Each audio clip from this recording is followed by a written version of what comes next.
Casimiro sa wakas nilinaw na. Lomachenko ayaw ko kay Pacquiao, old na. Gibbons wala nang tsansa si Sultan. Ito ang pag-usapan natin. Pero bago ang lahat, pag-subscribe po ng channel ko. Huwag niyo na rin kalimutan i-click ang notification bell para lagi kayong una sa balita.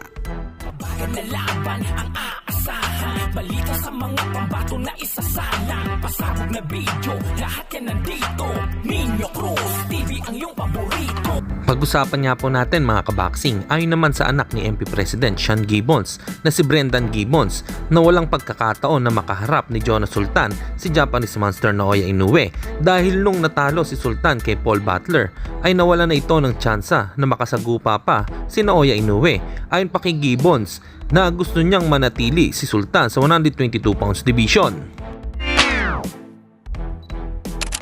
Samantalang Vasily Lomachenko nagsalita na patungkol kay pambansang kamao Manny Pacquiao. Hindi daw niya kinalaban si Pacquiao dahil legendary boxer at matanda na. Ayaw daw kasi niya na gumawa ng mas malaking pangalan dahil tinalo niya lang ang isang legendary na si Pacquiao. Pero nilinaw naman ni Lomachenko na hindi niya nirerespeto si Pacman, kundi nirerespeto lang niya dahil legendary na sa pagbaboxing at may edad na ito, wala nang kailangan pang patunayan pa.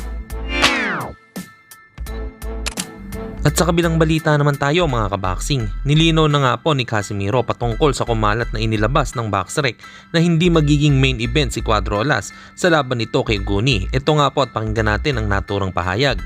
Yung mga sabihin na natin na mga tricycle driver lang yung kalaban natin, basta ang importante manalo tayo at may Inoue fight tayo.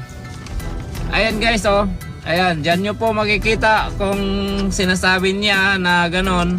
Undercard tayo yung ano. Ayan, yung undercard guys, oh, yung tatlong Pilipino, oh. Yan. Saan sila makakita pag may mga ano guys, yung mga, tapos yung mga Pilipino pa yung undercard. Dito lang yan, sa Cuadro Alas.